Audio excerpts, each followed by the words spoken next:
ಅಪ್ಪಣಿ ಕೊಟ್ಟಿನಿ ಆಯ್ತು. ನಾನು ಅಣ್ಣಂದೊಂದು ತಂಗಿದೊಂದು ನಾವೇನು ಸುಳ್ಳು ವಚನ ನುಡಿಯಲ್ಲ ನಾವು. ಯಾಕಂದ್ರೆ ಮಕ್ಕಳಿಗೆ ಶಾಂತಿ ಕೊಟ್ಟಿದ್ದೀನಿ, ತಂಗಿಯರಿಗೆ ಶಾಂತಿ ಕೊಟ್ಟಿದ್ದೀನಿ. ಯಾಕಂದ್ರೆ ಶಾಂತಿಲಿಂದ ನಾವು ನೆರವೇರಿಸ್ಕೊಂತೀವಿ. ಮುಂದ ಎತ್ತರದಿಂದ ಇರಬೇಕು ನೋಡು.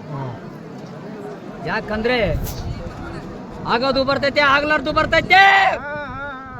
ಯಾಕಂದ್ರೆ ಒಂದು ಪವಾಡ ನಡೆಸ್ತೀನಿ, ದೂರ ಮಾಡ್ತೀವಿ. ಯಾಕಂದ್ರೆ ತಂಗಿನ ಬೀಗ ಹಾಕ್ಬಿಟ್ರಿ ಅಷ್ಟೇ, ತಂಗಿನ ಬೀಗ ಹಾಕ್ಬಿಟ್ರಿ. ಯಾಕಂದ್ರೆ ತಂಗಿಗೆ ಬಾಯಿ ಕೊಟ್ಟಿಲ್ಲ ನಾವು, ತಂಗಿಗೆ ಬಾಯಿ ಕೊಟ್ಟಿಲ್ಲ. ಬಾಯಿ ಕೊಡ್ಬೇಕಾದಂತ ಸೃಷ್ಟಿ ಅದು ಮುಂದೆ 5 ವರ್ಷ ಕೇಳ್ತೀನಿ, ಈಗ ಹೇಳಲ್ಲ ನಾನು. ಅಷ್ಟೇ ನಿಮಗೆ ಬೇಕಾಗಿರೋದು ಗಂಗನಲ್ಲ ಕೊಡ್ತೀನಿ. ದುಡಿಬೇಕಾದಂತ ಸೃಷ್ಟಿ ಬಸವನಿಗೆ ಧಾನ್ಯ ಇಲ್ಲದಂಗ ಬೆಳಿ ಬಿತ್ತಕತ್ತೀರಿ.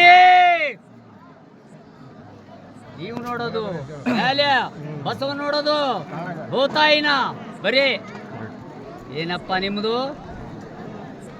ಒಂದು ಭೂತಾಯಿಲೆಲ್ಲ ಹಸಿರು ಕಂಕಣ ಬಿತ್ತೀರ್ಯಾ, ಒಂದು ಭೂತಾಯಿಲ್ಲೇನ ಯಾವದನ ನೋಡು. ಇನ್ನ ಒಂದೇ ವರ್ಷ ಅದನ್ನು ಹೋಗುತ್ತೆ. ಹೆಂಗಿದ್ದು ಮೊದಲದು ಧಾನ್ಯ ಅದೇ ಬರ್ತೈತೆ, ಅದೇ ಊಟ ಮಾಡ್ಬೇಕು.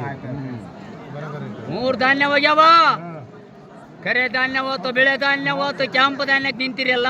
ಅದು ಮುಂದಿನ ವರ್ಷ ಅನ್ನತ್ಲಿ ಏನು ಬೆಳ್ಳಾರ್ದಂಗೆ ಮಾಡ್ತೀನಿ.